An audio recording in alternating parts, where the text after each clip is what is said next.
तो कैसे हैं दोस्तों, उम्मीद करता हूँ कि आप लोग अच्छे होंगे, अपना ख्याल आप लोग अच्छे से रखोगे। दोस्तों आपको पता है कि कल हरियाणा में बीजेपी के जो अध्यक्ष हैं, प्रदेश अध्यक्ष हैं, उनकी नियुक्ति कर दी गई है। नायब सैनी को बीजेपी का प्रदेश अध्यक्ष बना दिया गया है।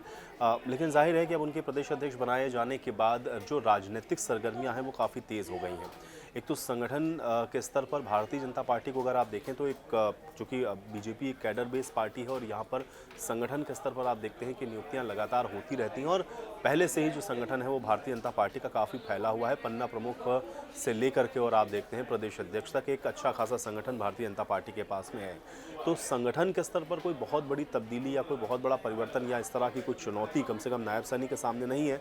हाँ, लेकिन राजनीतिक तौर पर चूँकि जब आप ऐसे समय में प्रदेश अध्यक्ष को बदल रहे हैं, खासतौर से भारतीय जनता पार्टी जो कि आप देखते हैं कि चुनावों को लेकर के हमेशा एक्शन मोड में रहती है और बेहद गंभीरता से आप देखते हैं कि हर एक चुनाव को, चाहे आप वो लोकल जो बॉडीज़ के चुनाव हैं आप उनको देखें या फिर इसी तरह के आप चुनाव देखें या विधानसभा के या फिर आप लोकसभा के चुनाव ही क्यों ना देखें, मतलब नीचे से लेकर के ऊपर तक जितने भी चुनाव हैं उनको बहुत ही मैनेजेबल तरीके से भारतीय जनता पार्टी लड़ती है। और इसलिए प्रदेश अध्यक्ष एक बहुत बड़ी जिम्मेदारी है और वो भी ऐसे प्रदेश में जहाँ पर आप देख रहे हैं कि अब आपको चुनाव में जाना है। तो अब 2024 के अंदर, क्योंकि वक्त अब ज़्यादा नहीं है, पहले आप जनरल इलेक्शन यानी कि लोकसभा चुनाव को देखेंगे और उसके ठीक बाद आप देखेंगे कि विधानसभा के भी चुनाव होंगे। तो ऐसे समय में नायब सैनी को जो प्रदेश अध्यक्ष बनाया गया है उसके पीछे अब अलग अलग तरह की जो बातें हैं वो सामने आ रही हैं।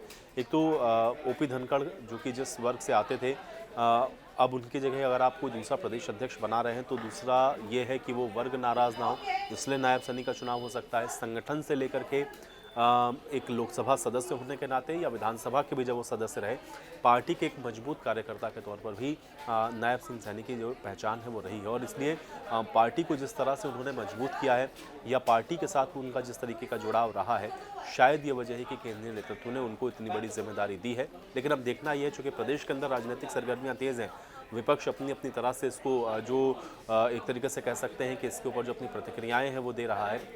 लेकिन इन सब के बीच में नायब सिंह सैनी का जो कार्यकाल है वो भारतीय जनता पार्टी के लिए कैसा रहने वाला है, ये भविष्य के गर्त में है। तो उम्मीद करता हूँ कि जानकारी आपको अच्छी लगी होगी। मिलते हैं अगले वीडियो में।